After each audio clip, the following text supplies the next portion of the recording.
Me da mucho gusto que estén en esta mañana con nosotros. Vamos a hablar de un tema que yo sé que, ¿a quién no le pasa que tengamos el colon irritable? Entre nuestra dieta mexicana y el estrés que manejamos los mexicanitos, esto es un tema que no falta en una de las casas.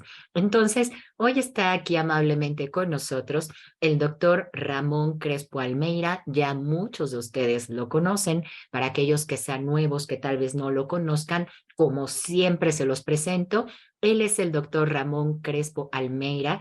Él está con nosotros aquí en Natural Slim, es uno de nuestros colaboradores y él es especialista en medicina interna. Él está como profesor titular y él es asesor de la Organización Panamericana de la Salud y de la Organización Mundial de la Salud. Entonces, imagínense si aquí nuestro querido doctor algo no tendrá, será experiencia y tendrá ahora sí que conocimiento de lo que habla. Así que, sin más preámbulo, como yo sé que muchos de ustedes estuvieron esperando, perdón si nos tardamos, pero preferimos tardarnos un poquito en que empecemos para que todos puedan entrar y nadie se pierda nada de la plática. Le voy a dar la bienvenida al doctor. Un pequeño paréntesis, por favor. Todo lo que ustedes tengan ahorita de dudas, váyanlas apuntando, vayan tomando nota. Muchas de esas dudas, a veces sobre la misma presentación, van quedando ya respondidas. Las que no, al final vamos a abrir un par de minutos para preguntas y respuestas que sean sobre la presentación. Aquellas que ya son muy puntuales, como, oiga, doctor, es que fíjese que yo tengo un dolor aquí abajo del lado izquierdo, les vamos a compartir al final los datos del doctor para que ustedes puedan tomar nota de su correo, de su número y si así lo requieren, pedir una consulta con él. Entonces, ahora sí, sin más preámbulo, adelante, doctor. Bienvenido. Muy buenas tardes a todos. Un saludo especial a, a todos los que en el día de hoy vamos a poder intercambiar sobre un tema que es realmente importante en la medicina. Se calcula que alrededor del 10 al 20% de las personas padecen de colon irritable a nivel mundial. Es un motivo de consulta permanente en la atención primaria. Alrededor de un 14%, desde un 4, un 14% de los pacientes aquejan este problema y realmente se convierte en una de las consultas más importantes cuando hablamos del tracto digestivo. Por lo tanto, nosotros consideramos que dada Para nada. la morbilidad que tiene esta patología, ¿Solo ir sin la preguntar? prevalencia a cualquier edad, fundamentalmente en las personas que están adolescentes y adultos, hay un predominio marcado en las mujeres y sobre todo cuando esta enfermedad ya es más, digamos, más moderada, más grave, hay un predominio incluso de un 80% en las mujeres. Por lo tanto, lo primero que nosotros vamos a tratar de hacer es que lo primero que podemos nosotros tratar de hacer es explicarle a ustedes cuál es la definición de colon irritable. Déjeme decirle que nosotros hemos tratado siempre, cuando estamos expresando conceptos, de que sean los más actualizados y los más científicos para que ustedes puedan obtener una interpretación clara de todo lo relacionado con los adelantos que existen en estas enfermedades, en sus definiciones, en sus diagnósticos y en la forma de prever y tratar y cuáles son las soluciones que nosotros debemos de dar. Cuando estamos hablando de un colon irritable, estamos hablando de un trastorno digestivo con alteraciones de los hábitos intestinales, con un dolor o malestar abdominal en ausencia de anomalías que puedan tener una explicación de otras patologías, que se eliminan otras afecciones orgánicas.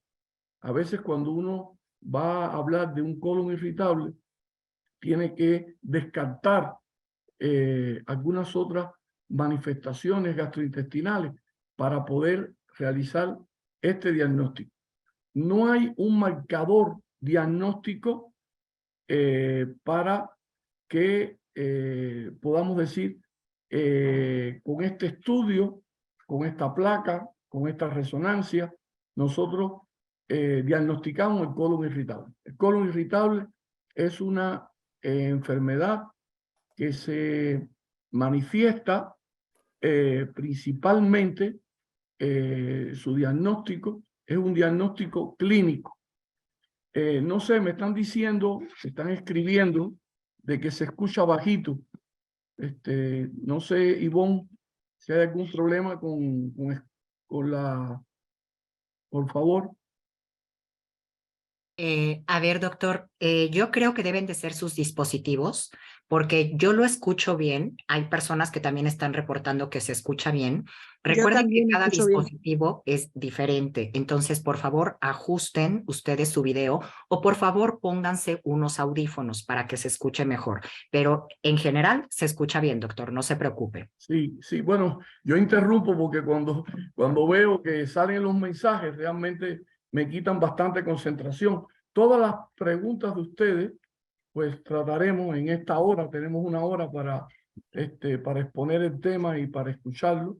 Y al final, por favor, nos pueden hacer las preguntas que ustedes consideren correspondientes. Para algunos que no escucharon, vamos a repetir el concepto.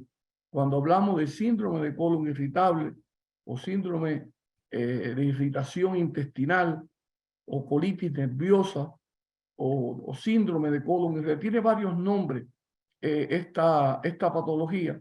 Estamos hablando de un trastorno digestivo que hay alteración en los hábitos intestinales con dolor o malestar abdominal en ausencia de otras anomalías estructurales detectables y eliminación de otras afecciones orgánicas. Decía que no hay un marcador, no hay un estudio que sea indicativo para diagnosticar el colon irritable. Por lo tanto, el colon irritable se diagnostica por sus manifestaciones clínicas. Es un diagnóstico clínico que hace el médico cuando hace una buena anamnesis, cuando hace un buen interrogatorio, cuando hace una buena exploración. Y este es un dato importante porque muchas veces los pacientes tienen múltiples estudios, múltiples médicos, múltiples años buscando la causa de los problemas que tienen y lamentablemente no se hace el diagnóstico correcto. Decía también que hay un 10, un 20% de los adultos a nivel mundial que padecen esta enfermedad. Incluso a veces se asocian a los síntomas del colon irritable, se asocia fibromialgia, se asocia dolores de cabeza, cefalea, dorsalgia, incluso síntomas genitourinarios. Hay unos criterios que yo los que les voy a dar son los criterios diagnósticos de lo que se llama en medicina Roma 4. Ahí existe Roma 1, Roma 2. Ya estos criterios son los criterios más actualizados para decir realmente que una persona tiene un colon irritable. Lo primero es que debe tener un dolor abdominal al menos una vez por semana durante los últimos 3 meses. Ese es un dato importante. En los criterios de Roma 3 no se decía así, se decía dolor o malestar. Ya hoy se define que un criterio diagnóstico clínico es un dolor abdominal, al menos un día de dolor abdominal por semana durante los últimos 3 meses. Y se le asocia 2 más. o que está relacionado con la defecación, así que en el momento que el paciente va a defecar es el momento que tiene este dolor, o está asociado a un cambio en la frecuencia de las evacuaciones, ya sea estreñimiento o diarrea, porque tienen diarrea 3 veces en un día, porque tienen estreñimiento 3 veces en una semana durante 3 meses. Y también es importante la forma, el aspecto de las heces fecales. Cuando un paciente tiene un dolor abdominal y se le asocia a uno de estos 3, o relacionado con la defecación, o asociados a cambios de la frecuencia, o a cambios de la forma, del aspecto de las heces, ya tenemos el criterio de que estamos ante un paciente que es portador de un síndrome del colon irritable. La mayoría de los pacientes empiezan antes de los 45 años. Se puede ver, pero no es usual en los pacientes que ya son adultos, que tienen adultos mayores. Aunque a veces, como voy a explicar posteriormente, esta patología tiene manifestaciones con otros problemas del tracto digestivo. La mujer es 2 o 3 veces mayor que los hombres, incluso el 80% de los casos graves son mujeres, y la intensidad del dolor es variable.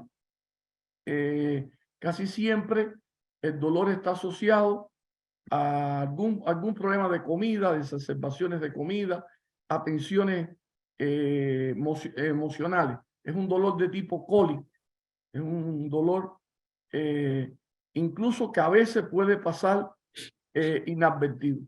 No es usual del colon irritable el dolor nocturno, es el dolor de vigilia, ¿no? El dolor nocturno uno puede pensar en otras patologías. En estos pacientes, y es muy importante, tener un colon irritable no significa que la persona vaya a tener un cáncer en el colon o que la persona vaya a morir por esta patología.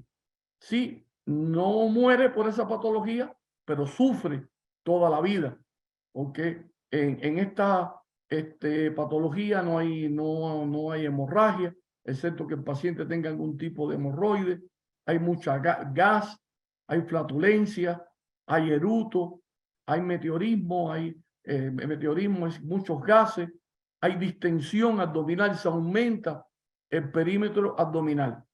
Y también esto se puede asociar a síndromes del tubo digestivo, dispepsia, pirosis, cuando regurgita que quema en el esófago, náusea, vómito, lo que nos hace ver que aunque predominantemente es en el colon, cuando estamos ante una irritación intestinal, pues también se ha demostrado que el tracto digestivo se puede afectar, y porque aquí hay anomalías, hay trastornos de la motilidad intestinal y hay una superposición entre las dispepsias y el caso de los colon irritables. La fisiopatología se entiende mal todavía, la etiopatogenia no tiene una explicación, la cura no tiene hasta el día de hoy una solución. Entonces, tenemos que entender bien de qué se trata y cómo debemos nosotros tratar para mejorar al paciente que es portador de un colon irritable. Incluso en medicina se dice síndrome, que es una asociación de síntomas y signos. Siempre que hablamos de síndrome, no estamos muy claros todavía de las causas. Nosotros que no queremos dar una conferencia de medicina, pero que creemos que la fisiopatología es la base esencial para el pensamiento clínico, para la prevención, si queremos solamente enunciar que fisiopatológicamente hay alteraciones en la motilidad gastrointestinal, en ese peristaltismo. Hay respuesta sensitiva, es decir, hay una hipersensibilidad de las vísceras. El dolor casi se plantea en medicina que cuando se termina el intestino delgado y empieza el intestino grueso, ahí en ese nivel anatómico que se llama ciego, cuando llega el bolo alimentario, es cuando se presenta mayor hipersensibilidad. Se acompaña de algunas mejorías cuando hay ayunos prolongados. Siempre que vamos a tratar al final de ver las ayudas, pero ustedes pueden ir anotando los datos científicos que plantea Harrison y que plantea la literatura más actualizada. Entonces, un asunto importantísimo es que hay trastorno de la regulación del sistema nervioso central y lo que se llama el segundo cerebro, el sistema nervioso central entérico. Como ustedes conocen, en el aparato digestivo es donde está el 80% del sistema inmunológico que debe de cuidar de virus, de bacterias, de parásitos, de hongos, de células tumorales, etc. Por lo tanto, hay una relación probada entre el sistema nervioso autónomo que está en el cerebro y el sistema nervioso entérico que radica en el intestino. Y cuando ellos no se comunican bien, cuando se producen citoxinas y distintos compuestos, se produce esta inflamación que quema el intestino. Por eso hay una relación muy grande con el estrés y con los trastornos emocionales. El colon irritable, particularmente, si queremos nosotros entenderlo, tenemos que profundizar bien en este vínculo entre el sistema nervioso, que es autónomo, que hay un nervio que se comunica con el cerebro, y cómo el cerebro se comunica. Cuando hay sustancias que empiezan a inflamar, se descalabra y empieza las manifestaciones del colon irritable. Se plantea que hay un 80% de manifestaciones psicológicas. No son pacientes psiquiátricos, pero tienen rasgos de compulsivos, hipocondriacos, tienen algunos rasgos que son importantes a la hora de analizar, no como una patología psiquiátrica, pero sí los trastornos psicológicos. Incluso se ha descubierto que, confirmado, que los niños que tienen una niñez difícil, que han sido violados, que han abusado de ellos, son en su gran mayoría portadores del colon irritable por los problemas emocionales fuertes de la niñez y cómo esto se refleja. Aquí es importante que el colon irritable también puede ser inducido por infecciones del tubo digestivo que producen también alteraciones inmunes, inflamación de la mucosa, y hay una vinculación entre toda esta tensión emocional, la respuesta de las células inmunológicas y los síntomas del colon irritable. Otra cuestión importante para entender de la esencia es la flora intestinal, que tiene que ver muchísimo con la fisiopatología. Y se plantea con mucha fuerza que si nosotros no tenemos una macrobiota, y el Zoom pasado hablamos profundamente de la macrobiota, cuando nosotros tenemos un exceso de bacterias putrificantes y no de bacterias probióticas, pues lógicamente esta descompensación en la flora intestinal, sobre todo cuando faltan unas especies que se llaman lactobacilos o se llaman bifidobacilos, lactobacilos acidófilos y bifidobacterium, son dos especies en específica que hay que dar en el tratamiento cuando hablamos de los probióticos, que al final vamos bien a recalcar, pero que se ha demostrado que estas dos especies están siempre pobres en la macrobiota, en esa disbiosis intestinal. Y también, solamente para mencionarlo, porque ya es un tema más profundo, hay problemas ahí con la serotonina, con vías anómalas de la serotonina, que es una sustancia que, como ustedes saben, tranquiliza, que se produce en el intestino y que es vital para buscar la tranquilidad del cuerpo. Y esta irritación, este intestino que está inflamado, que está irritado, que está disgustado, ¿verdad? Cuando uno estudia un paciente, tiene que darse cuenta que el médico tiene que saber de qué se trata el asunto. Ahí es muy importante la observación, como habíamos dicho, la anamnesis, interrogar bien al paciente. Cuando usted le palpa el marco cólico, puede estar un poco doloroso, pero nosotros tenemos que darnos cuenta que esto no se va a diagnosticar con un ultrasonido, ni con un colon por enema, ni con un esófago gastrodonoscopía, ni con biopsia. Es decir, nosotros tenemos que saber que es una enfermedad que tiene muchas presentaciones a partir de lo primero que hablé, de cómo se diagnostica, y que tenemos que nosotros ver que son pacientes que no adelgazan, no sangran, no tienen fiebre, y ahí hay que estudiar bien la diarrea, hay que estudiar bien el estreñimiento, hay que estudiar bien el dolor. Un dolor en el epigastrio, en la parte superior, en lo que se llama la boca del estómago, pues uno tiene que descartar que no sea un problema de vesícula, que no tenga una litiasis, que no tenga un cólico biliar, que no sea un ulcus péptico, que no sea una úlcera, que no sea una gastritis, en fin, que no sea una isquemia del intestino, que no sea un cáncer de páncreas.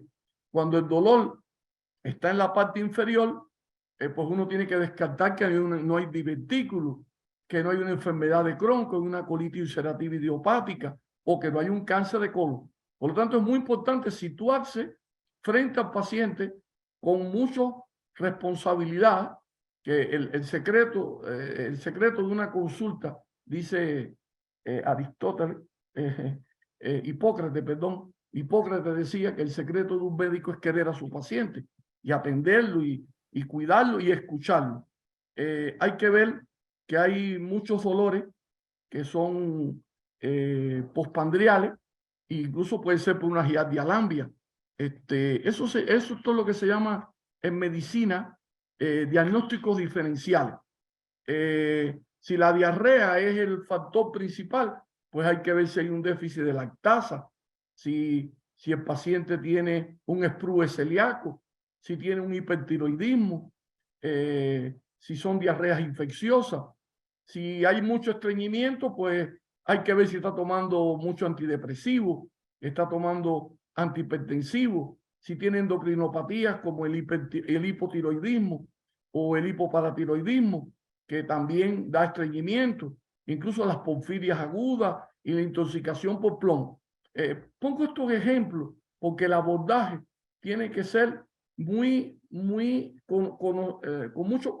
el debido conocimiento para no equivocarnos.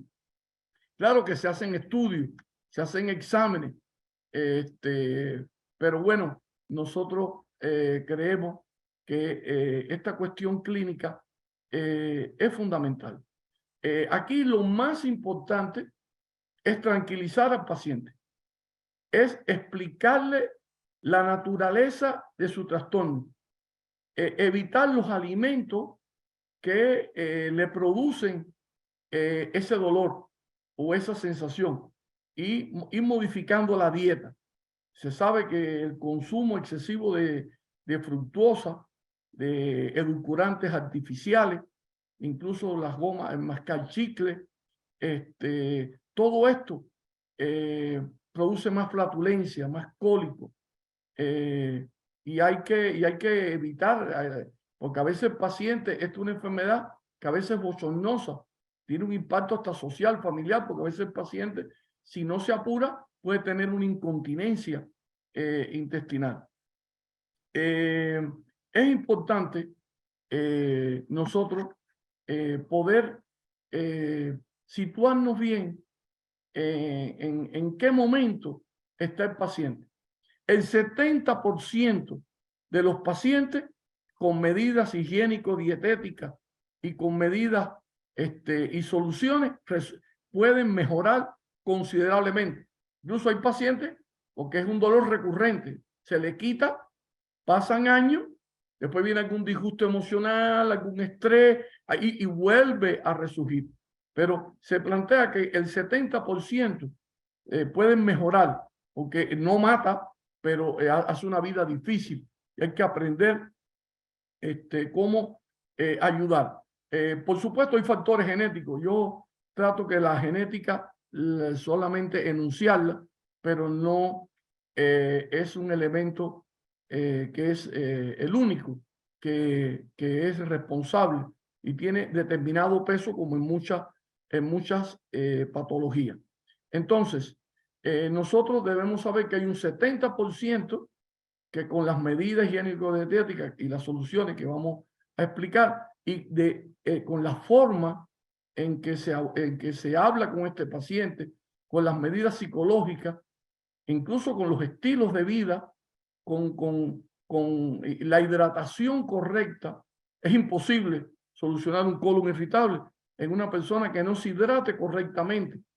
Hidratar correctamente es tomar el agua en ayuna antes, una hora antes, una hora después, a lo largo del día, de acuerdo al peso del cuerpo. Si tiene 70 kilos, entre 7 serían 10 vasos de agua de 250 mililitros. Es decir, usted divide los kilogramos entre 7 y le dice el número de vasos de agua que debe tomar al día. Pero sobre todo el momento en que toma el agua. El agua controla, regula todas las funciones del cuerpo. Es un paradigma nuevo. A veces estos paradigmas que están en nuestro alcance nos cuesta trabajo entenderlo y no tenemos que acudir a los fármacos. Una de las cosas que yo veo en mis pacientes, y tengo 45 años ejerciendo esta profesión, pero evite la automedicación, ¿verdad? Porque estas medidas que estamos diciendo son fáciles de entender porque empiezan a dar soluciones. La gente va creyendo en lo que se plantea su médico cuando ve que tiene soluciones, que lleva años con un problema y que empiezan a tener soluciones. Por lo tanto, aquí la hidratación es muy importante. Usar el magnesio que relaja es muy importante, sobre todo el citrato de magnesio, que es una de las el magnesio tiene más de 300 funciones y tiene una capacidad enorme para desinflamar el intestino. Y existen otras cuestiones, probióticos y todo, que ya tenemos las láminas para que ustedes las puedan ver. Pero en esta introducción, lo que queremos es que ustedes se den cuenta por qué este tema es importante. Porque se sabe hoy, está confirmado, que cuando faltan microorganismos probióticos, ya estoy creando las condiciones para un colon irritable. Porque cuando me alimento con fibra, con jugos de vegetales, esa fibra a los probióticos, a las bacterias buenas, le producen enzimas y esas enzimas producen un ácido que se llama el ácido butírico, y ese ácido butírico es anticáncer, es antiinflamatorio y también tiene efecto con la depresión y con los cambios. Y esto es una cuestión que es muy importante. Por lo tanto, hay dos formas muy importantes. Una, renovar con fibra, con jugos vegetales, con ensalada verde. Y el otro es utilizar almidones resistentes.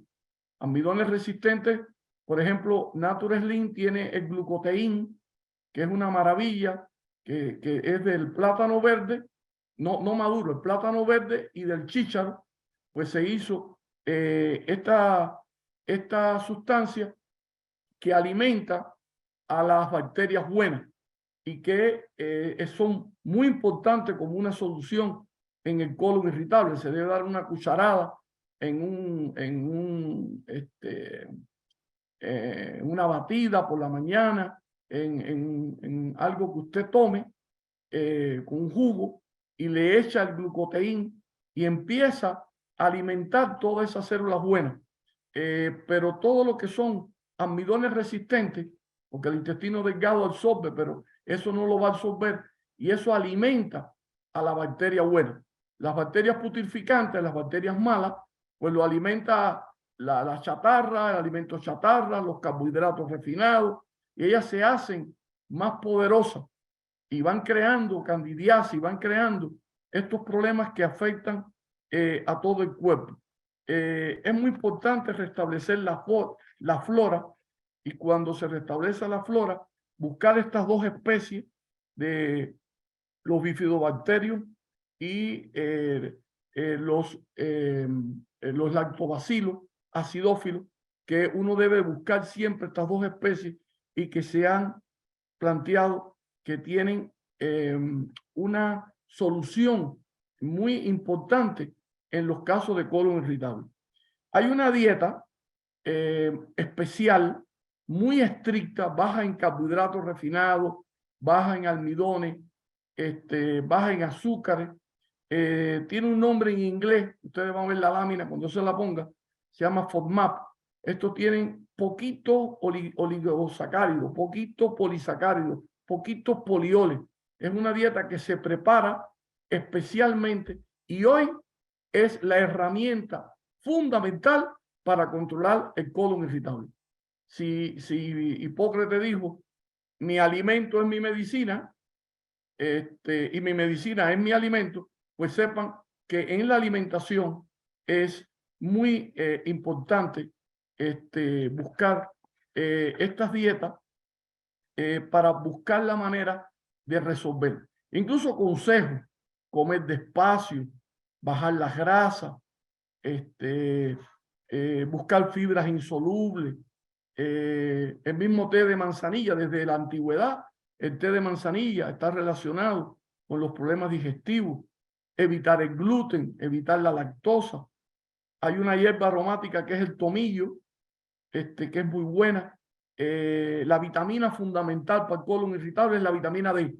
La vitamina D, que la produce cuando usted tiene exposición al sol, pero la vitamina D de 4.000 unidades se puede tomar diaria por 4, 5, 6 meses, y es la vitamina. Los propios yogur que tengan probióticos,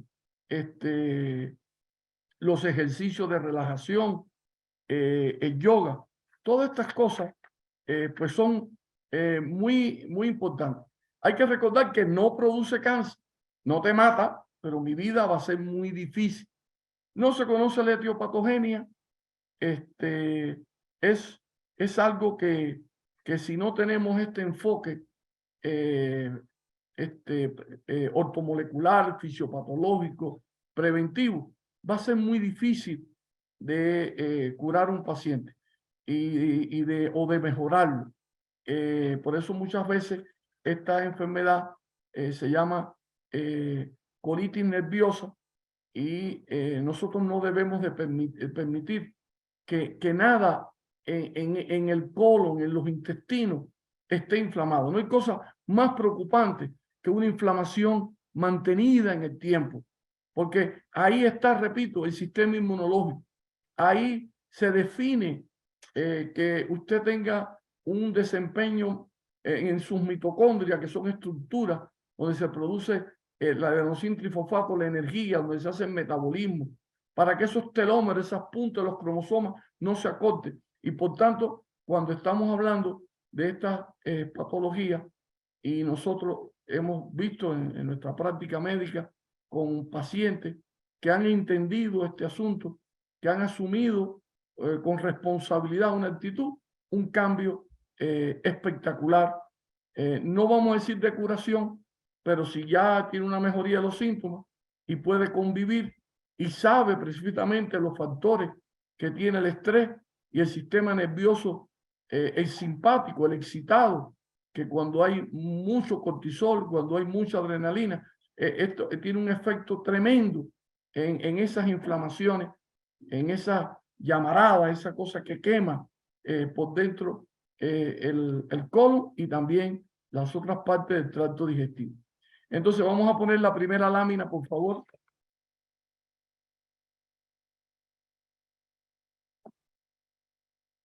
Bueno, ahí tienen el concepto. La otra, por favor, próxima lámina. Ahí está claro las cosas que hemos hablado, que no hay marcadores diagnósticos. La próxima. Ahí está la prevalencia a nivel mundial, los adelantos. Estos que yo he tratado de explicar son los que han permitido conocer bien las causas fisiológicas y psicosociales. Y ahí es donde hay que poner el acento fundamental. ¿Qué origina esto? ¿Qué factores? ¿Verdad? Porque si no, y aquí no venimos a hablar nunca de medicamentos, pues ya le estuviéramos anunciando más de 10 o 20 medicamentos anticolinérgicos, para la diarrea, etcétera, etcétera, etcétera, pero que consideramos que ese no debe ser el enfoque. Siempre usted le hace caso a su médico tratante. Todo lo que decimos es para dar una opinión con humildad, pero no para contradecir lo que su médico le dice. Sí, y lo que pasa es que todo lo que estamos diciendo, y es lo hermoso de todo esto, es que está basado en la ciencia, está basado en cosas que están probadas científicamente y que a veces no tienen la comunicación a nuestra población para que conozcan y que puedan ellos tener más conocimientos verdaderos y elevar su responsabilidad. La próxima. Aquí están los factores que intervienen. La próxima. Aquí está lo de la fisiopatología. La próxima. Estas láminas ustedes pueden tenerlas después. Aquí están las manifestaciones clínicas. La próxima. Manifestaciones clínicas. La próxima.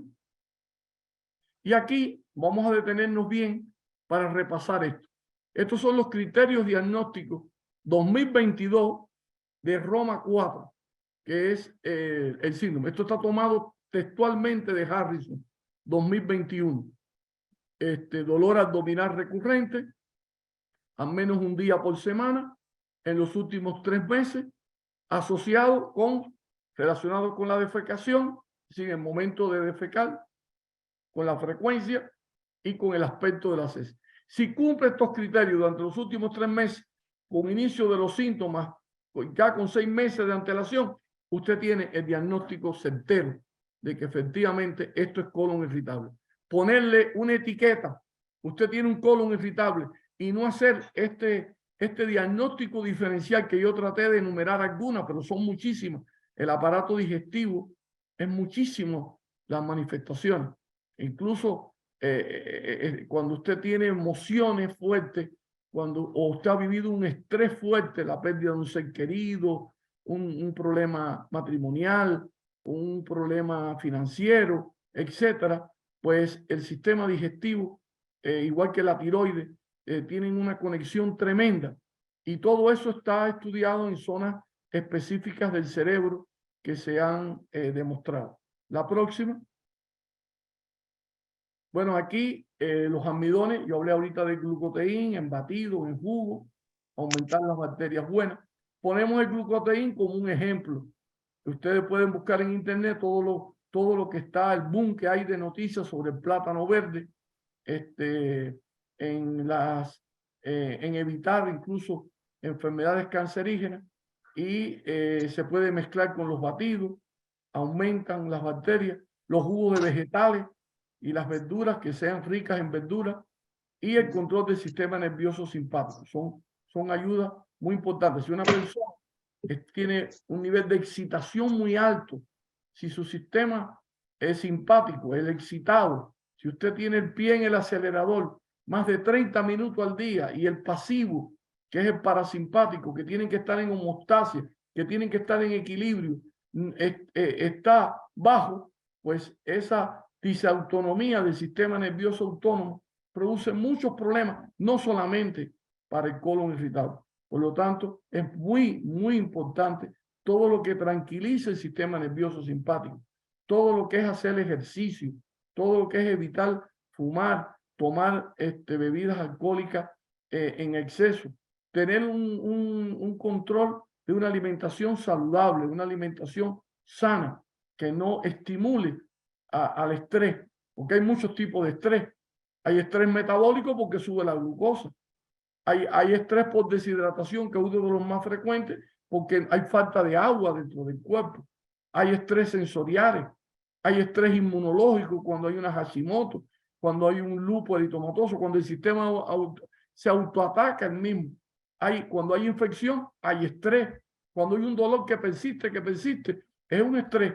Por lo tanto, el estrés no solamente es tener un momento emocional difícil. Nosotros debemos siempre de tener 30 minutos al día, disparar en la zona límbica, lo que se llama el simpático, y el resto es parasimpático, el pasivo, frenar. ¿Por qué? Porque reparo células muertas, porque boto las células senescentes, las células viejas, porque desintoxica el hígado, porque puedo dormir, puede hacer el amor, puede tener una buena digestión. Las desregulaciones de los sistemas nerviosos simpático y parasimpático está entre las causas fundamentales de las enfermedades de cáncer. La próxima. Las fibras, las legumbres, lentejas, guisantes, los alimentos ricos. Ahorita hablé del ácido butírico, que es un ácido graso de cadena corta, que es un combustible importante para la integridad y el revestimiento del epitelio. Y en la microbiota, al fermentar estas fibras se fermentan creando un control entre la enfermedad y la persona, para que no haya un desbalance y haya un control enteropatógeno. La próxima.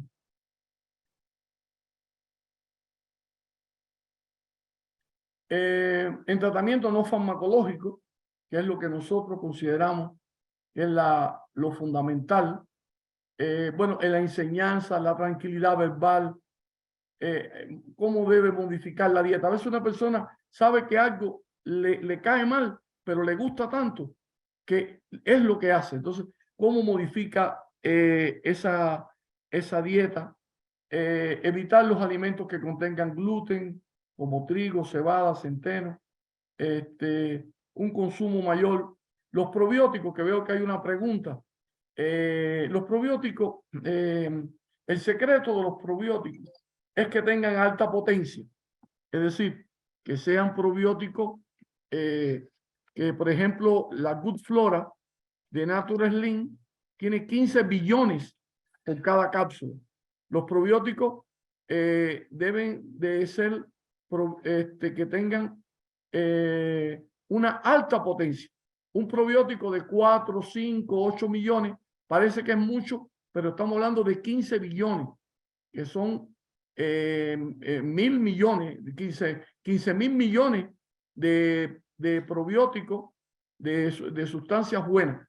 Estos probióticos deben ser tomados antes de las comidas, antes del desayuno, antes de la comida, antes de la cena. Se pueden tomar 2, 2 y 2 a lo largo del día. Se debe empezar siempre de 1 para que eso... es muy raro, pero a veces un probiótico cuando se introduce de manera con mucha frecuencia puede crear problemas en la microbiota. Y que tenga estos lactobacilos, que tenga estas bifidobacterias, eso se lee en las especies. Los probióticos se pueden tomar por 3, por 4, por 5, por 6 meses. En realidad, el asunto de los medicamentos, todos los medicamentos dañan la mitocondria, todos los medicamentos, sea quien sea, tiene una firma en la macrobiota. Tú tomas metformina, tiene buenos resultados, pero en su macrobiota hay una firma que está tomando ese medicamento. Y por tanto nosotros debemos siempre de cuidar, tenga o no tenga un colon irritable con la toma de esos probióticos. A mí me gusta mucho asociarlo a las superenzimas que tengan lipasa, amilasa, proteasa, que son enzimas potentes. Las enzimas no se deben buscar por el peso, sino por su actividad enzimática. Y usted une una enzima junto con un probiótico y le hace una limpieza intestinal profunda y lo puede ayudar mucho. Y muchas veces estos pacientes tienen otras patologías digestivas y por lo tanto las enzimas los ayudan. Recuerde que no es, que uno no es lo que come, sino lo que uno asimila en el cuerpo.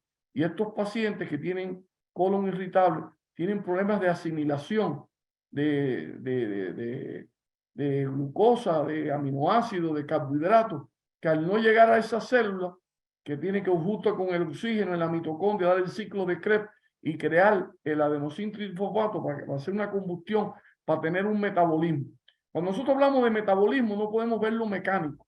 Sí, cuando hay alteraciones en el metabolismo, influyen todas las patologías. Y por eso la medicina basada en esa fisiopatología, en esas funciones metabólicas, es tan importante para que la persona viva más años con mucha calidad y con mucha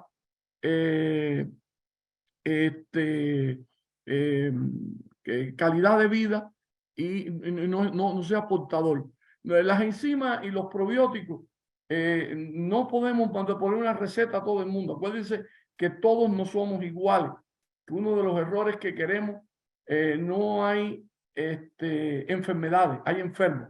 Y hay que individualizar, pero por 2, 3, 4 meses, pues de acuerdo al ciclo, de acuerdo a la situación y de acuerdo a lo que su médico le plantee, no le va a hacer ningún daño y lo va a ayudar mucho.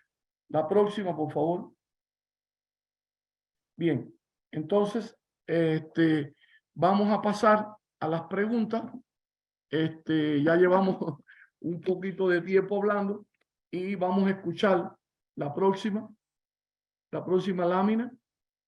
Ahí ustedes, toda esta conferencia está en el canal de YouTube. El martes 28 vamos a hablar de Candida albicans a las 10 de la mañana y ahí está el link. Ya hemos dado decenas de conferencias. Agradezco mucho. Ya hay miles de seguidores que me escriben. Yo les doy muchísimas gracias porque todo lo que estamos haciendo es para honrar la memoria y el legado del señor Fran Suárez. Y agradezco mucho a Nature Slim, en particular a Leslie, a Ceci, a Ivonne, que con tanto amor, con tanto cariño, pues nos dan esta oportunidad para poder conversar con ustedes. Vamos a mantenerla con una frecuencia de 2 o 3 veces al mes y poder dar temas que a ustedes les interesa. También estamos dando consultas, charla, o yo le llamo conferencia presencial. Este sábado va a ser en Condesa, el insomnio, las alteraciones del sueño, la apnea obstructiva. Es decir, estamos vinculados directamente y que es como uno le gusta, ¿verdad? Que hacer una conferencia, porque siempre por Zoom es un poquito difícil. Agradecerles mucho la amabilidad de ustedes, sobre todo los que continúan escuchándolo, que en un horario difícil, con tanto cariño, nos ayudan a que podamos ir transmitiendo con mucha humildad, repito, estas ideas para poder solucionar basados en la prevención y evitando al máximo el uso de los medicamentos, la solución de muchas enfermedades. Muchísimas gracias a todos y tenemos un tiempito para responder algunas preguntas, por favor. Gracias, doctor. Dos de las preguntas que tenemos aquí son: ¿por cuánto tiempo está correcto o es razonable que se tomen los probióticos y las enzimas? O sea, ¿se pueden tomar durante un cierto periodo? ¿Se toman, se interrumpen, se vuelven a probar? Sí. Bueno, repito, se puede tomar de acuerdo a la situación que tiene el paciente, pero pudiéramos decir que por 4 meses ayudaría mucho a restablecer la flora. Recuérdense que la flora se daña mucho. Usted toma ciprofloxacina por 7 días y la flora necesita hasta 6 meses para restablecerse. Porque los antibióticos, que a veces hay que mandarlos, igual que los medicamentos, porque son necesarios, dañan mucho los hábitos, la macrobiota, y lo que yo quiero es restablecer mis bacterias buenas. Lo que yo quiero es tener una macrobiota que me absorba agua, que me absorba minerales, que me produzca cianocobalamina, vitamina B12, que yo pueda absorber bien el hierro, la vitamina D, en fin, y por lo tanto, pero con 4 meses, 2 probióticos y 2 superenzimas 3 veces al día sería el escenario ideal. Siempre recalco que no existe ningún suplemento milagroso. Es decir, porque nosotros tomemos un magnesio, no, yo estoy tomando, porque volvemos a la misma situación. El paciente que dice, yo estoy controlado, yo me tomo mi metformina, me tomo mi glibenclamida, me tomo mi simvastatina, me tomo mi amlodipino, me tomo mi clonazepam, y yo estoy bien. No, usted está medicado, usted no está controlado. Esos medicamentos son hepatotóxicos, muchos de ellos, y crean adicción. Entonces, nosotros, cuando estamos hablando de probióticos de alta potencia, de superenzima, no estamos hablando de químicos dentro de su cuerpo. Y por lo tanto hay una gran tolerancia a ellos con grandes beneficios y grandes resultados. Hoy no se puede entender la medicina si no vamos al concepto que toda enfermedad empieza en el intestino, según nuestro padre de los médicos, que es Hipócrates, que deberíamos de observar más lo que dijeron ellos hace 2500 años. No tenían rayos X, no tenían estos medicamentos, y tuvieron una sabiduría de explicarnos cómo podemos solucionar muchos de los problemas. Y eso se explicó muy bien, digo, creo que quedó ese concepto, lo pueden ver en el canal YouTube, todo esto que hablamos de la macrobiota. Gracias, doctor. Otra pregunta que nos hacen es, ¿qué vegetales no se recomiendan consumir para personas que tienen un colon irritable? Sí, sobre todo los que sean vegetales que sean insolubles. Es decir, nosotros es muy importante que la dieta de cada, por eso las dietas no funcionan, porque todos no somos iguales. Te quiero explicar, no existe dieta diabético, existen principios de alimentación que hay que personalizar, individualizar en todo esto. Pero las verduras que tengan, por ejemplo, que sean flatulentas, como la col, el coliflor, los brócolis, las coles de Bruselas, a veces hay personas que no debería de tomarse por lo flatulentas que son las verduras crudas.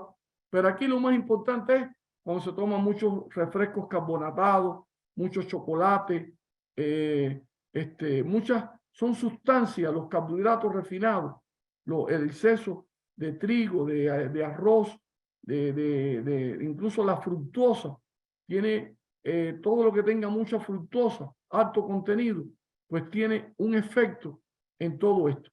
Pero, repito, hay que individualizar en cada paciente.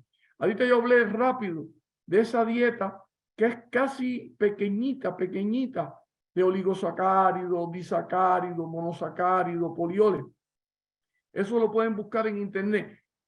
Eso hay que, con una tabla, con el médico y el paciente, empezar a darle el FODMAP. Es un método para que casi no pueden probar ni tipos de alimentos. Y eso hay que individualizarlo uno por uno, pero la esencia es que hay que bajarle todavía mucho más que la dieta 3x1, todavía mucho más que la dieta, cuando hablamos, y esto es la herramienta fundamental para el colon irritable. Y entonces comen poquita cantidad, se le enseña cuántos gramos, qué tipo de alimento, y también hay alimentos que una persona lo asimila bien y la otra no lo asimila. Pero la cuestión fundamental aquí está en que hay que observarse, hay que ver qué tipo de verdura. Eso se llama alimentos agresores. Una de las cosas más maravillosas que tiene la tecnología del metabolismo, que no se explica excepto por el doctor Nicolás González, que es el padre que sabe más de alimentos y de sistema nervioso simpático y parasimpático.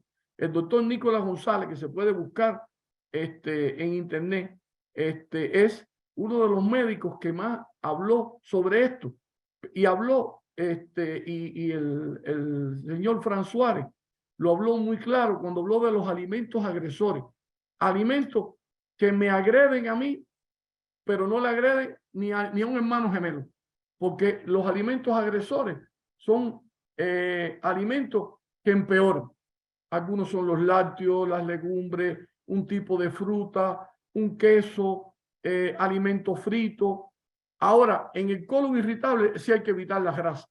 Todos los alimentos que sean muy grasosos le hacen daño al colon irritable. Entonces, sobre estos parámetros, en una consulta donde hay que tener mucha concentración, se le puede ir diciendo. Un paciente puede saber si un alimento le agrede. 2 horas después de comerlo, se pincha y sube la glucosa.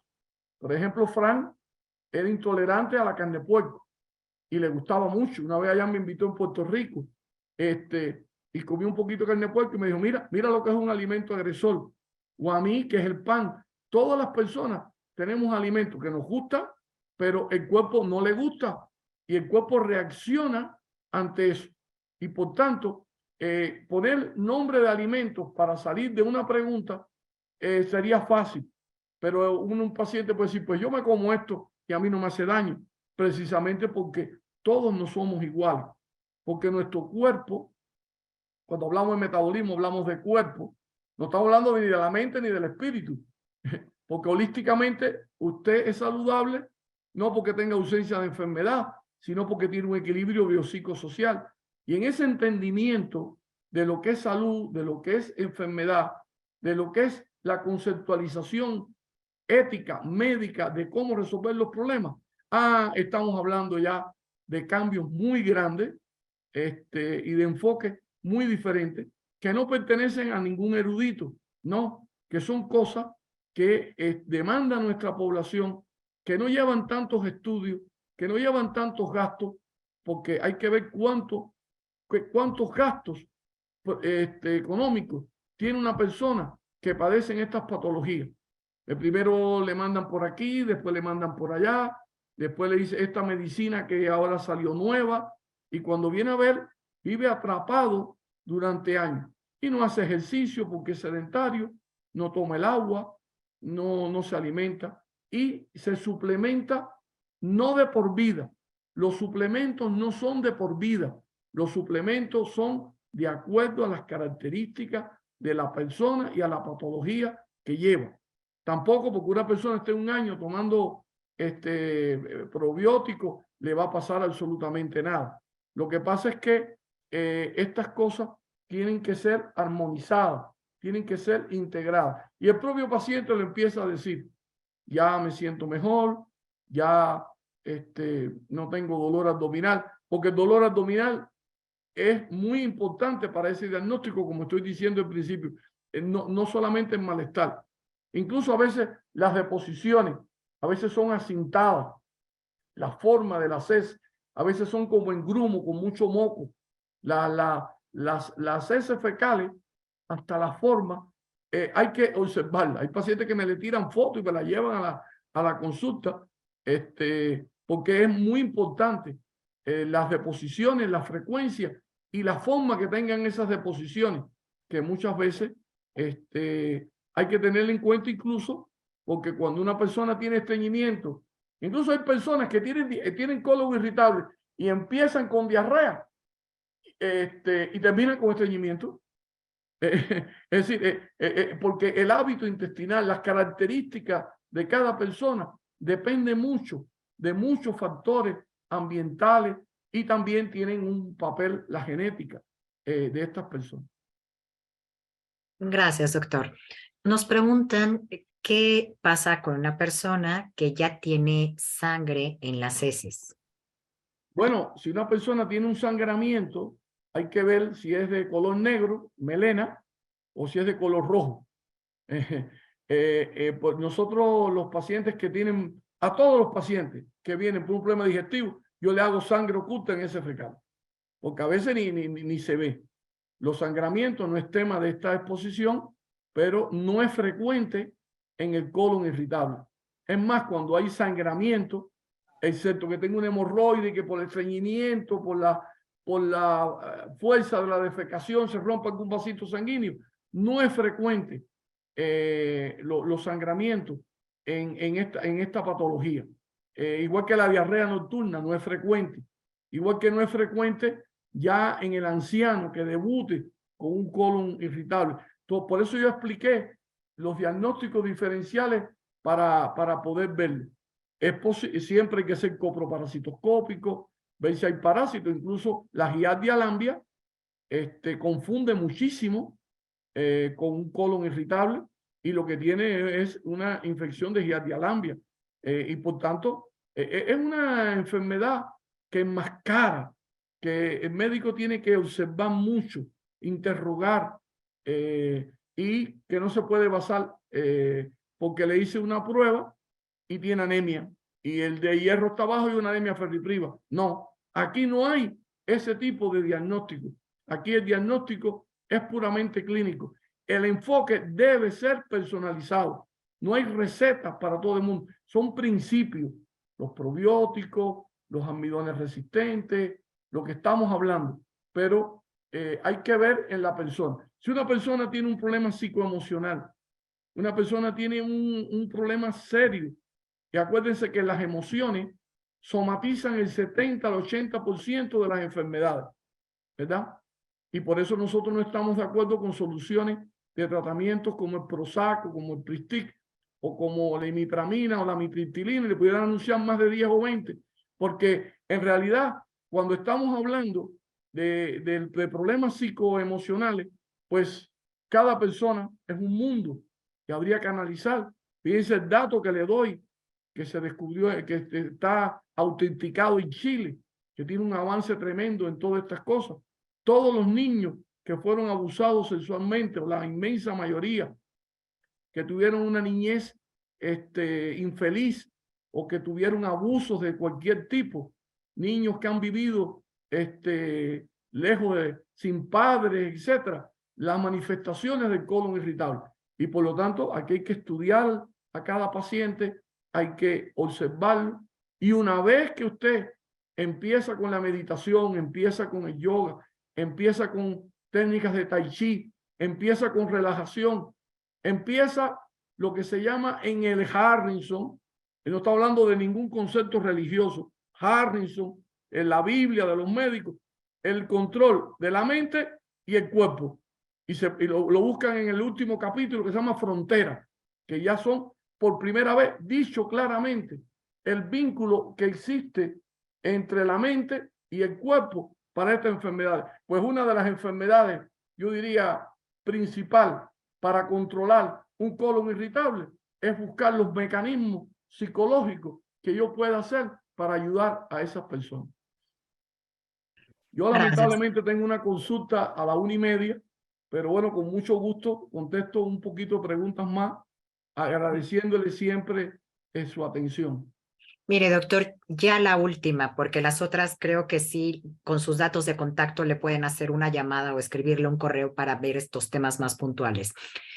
El gluten, esta proteína, ya mencionó que se encuentra en el trigo, en la avena, ¿se encuentra también en otros cereales? Sí, bueno, el trigo está en todo lo que tenga cebada, en todo lo que tenga gluten.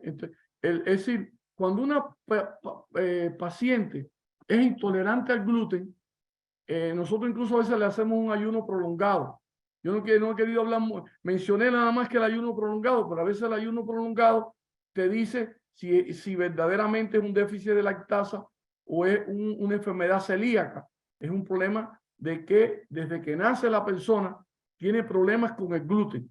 Estos son un conjunto de proteínas que se encuentran en semillas de cereales, fundamentalmente, repito, trigo, cebada y centeno, y que cualquier de estas tres cosas, trigo, cebada y centeno, que el paciente sea intolerante, ya sea porque nació intolerante o porque lo adquirió, pues van a tener muchas manifestaciones.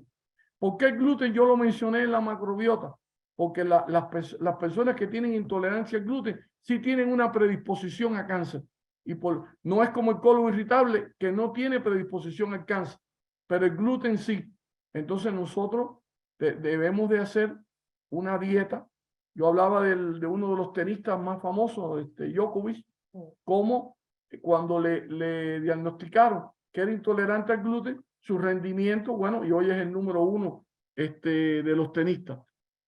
Es decir, las personas que tienen intolerancia a las enfermedades celíacas, pues no solamente pueden ser proclives a una enfermedad cancerígena, sino incluso a enfermedades autoinmunes. Siempre que hay un trastorno así digestivo, no viene solo, ¿eh? Es muy difícil así, que diga, yo soy un colon irritable, yo soy un sprue tropical, yo tengo una colitis ulcerativa idiopática, yo tengo una enfermedad de Crohn, y por eso es sumamente importante. Incluso en el ilio hay que hacerle la biopsia.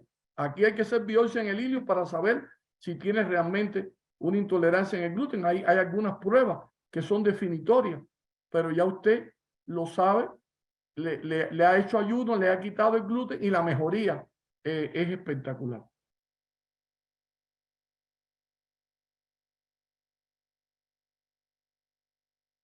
Estoy con el micrófono apagado. Muchas gracias, doctor. Pues yo creo que esta ya es la última pregunta para darle tiempo a que se pueda preparar para recibir a su paciente. Ceci, nada más, por favor, por último, nuevamente pásanos la diapositiva con los datos del doctor. Unos 10 segunditos para que la gente tenga oportunidad de apuntarlo o de tomarle una foto con su celular. Aquí están. Está el consultorio del doctor, está en Horacio 1008, esquina con Anatole France, en la colonia Polanco, aquí en la Ciudad de México. Aquí están sus teléfonos para que ustedes puedan llamar y pedir una consulta con el doctor.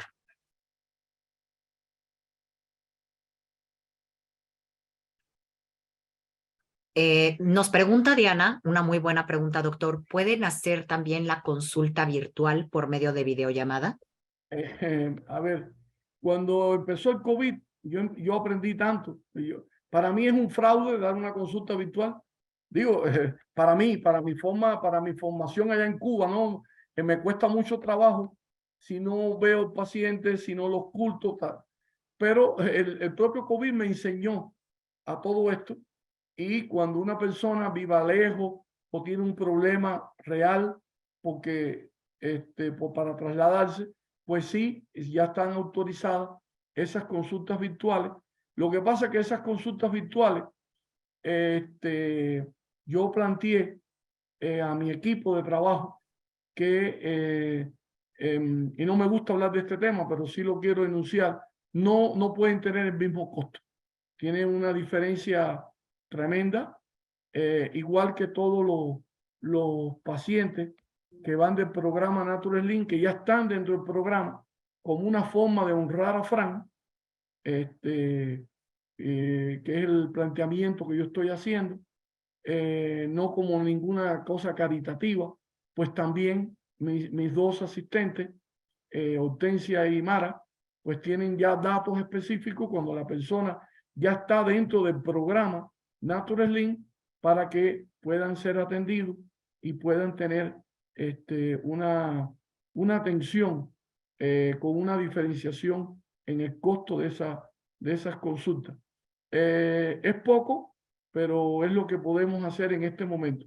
También yo estoy yendo a las 5 sucursales, a Cospa, a Satélite, a Lindavista, a Condesa, a Coyoacán, y en esas que son presenciales. Eso ellos lo publican. Yo realmente no estoy ni en Instagram, ni en YouTube. No me mueve eso. Son miles de pacientes y lo agradezco mucho por esta hospitalidad. Ya yo estoy naturalizado en México, por este cariño de México. conmigo en particular, que agradezco muchísimo, pero me gusta mucho conocer las personas. No hay consulta en esos lugares, no está autorizado y no es el motivo. Incluso siempre les recalco, vaya con su médico tratante. Un médico lo cura, un médico lo van a volver loco y 3 lo matan. Entonces, usted, cuando ya usted quiere una consulta real y usted quiere que tenga un médico, bueno, entonces con mucho gusto, nosotros, además de otras funciones que tenemos, pues nos encanta este trabajo médico, que lo hacemos con mucho cariño y con mucha responsabilidad. Entonces yo quería pues hacer estos 2 anuncios, que sí hay consultas a distancia. Incluso hay un grupo en Nature Slim, que es un grupo que se llama Relax, ¿no? Algo así, ¿no? Relax es la palabra. Todos los asesores que trabajan en Nature Slim están haciendo un trabajo extraordinario, pero este grupo yo lo admiro mucho, porque ellos sí no ven nunca a la persona. Y bueno, pues tenemos pacientes de todos los rincones de México, y también de Estados Unidos, de Marruecos, de Francia, de Gran Bretaña. Y yo pienso que es por Frank, no por mí, porque la verdad que nunca me imaginé que íbamos a tener tantas personas. Mi correo es crespor95@yahoo.com. Se lo pueden escribir en los datos del canal y nosotros nos damos consulta por internet, pero sí queremos que las láminas, estas cuestiones, pues las puedan revisar, ¿verdad? Que esto será verdad, qué actualización. Como hay tantos conocimientos, hay una controversia. Aquí no estamos luchando por nada mercantil. Y aclaro una vez más que no tengo que ver nada con venta de ningún medicamento ni suplemento en este país ni en ningún lado. Cuando nosotros recomendamos las superenzimas de Nature Slim es porque son buenísimos.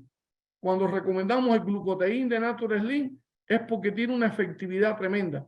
Cuando hablamos del citrato de magnesio, que hay 8 tipos de magnesio, es porque, bueno, ese se lo mando a mi mamá, que me cumplió 90 años en Cuba, y el citrato de potasio, porque Fran era muy riguroso y la dirección de Nature Slim México es muy rigurosa con que esos suplementos estén debidamente realizados para ayudar. Nature Slim no es un lugar para vender. Nature Slim es un lugar para educar, para ayudar.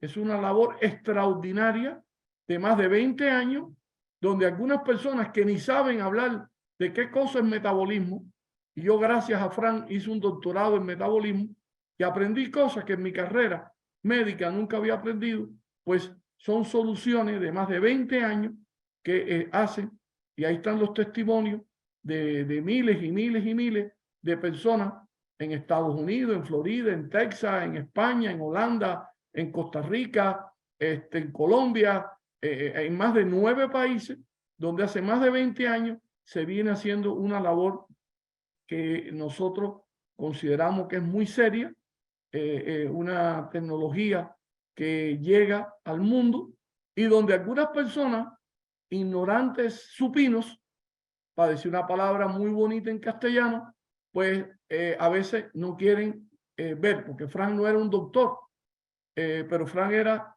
un doctor de doctores, un especialista en metabolismo. Y en el libro que él me pidió que yo escribiera en la introducción de Metabolismo Ultrapoderoso, puse al final, cuando escribí, salvemos este legado. Y bajo estas convicciones, bajo estas cuestiones éticas, es que nosotros estamos defendiendo que usted analice esto y que, por supuesto, vea los resultados que tiene en la actividad física, actividad intelectual, matrimonio de 80 años, luna de miel con 90, empieza a bajar la edad biológica, que es la verdadera edad de uno, la edad de la arteria, no la edad del almanaque. Y todo esto es fascinante, todo esto está lleno y muchas personas deberían de buscar, profundizar, ver todos estos efectos ortomoleculares que no contradice a esto del metabolismo, que yo pertenezco a este grupo mundial de medicina automolecular, donde tenemos al doctor Michael González, que está en el Salón de la Fama y que estamos trabajando en soluciones incluso para el cáncer. Entonces, bueno, muchas gracias a todos.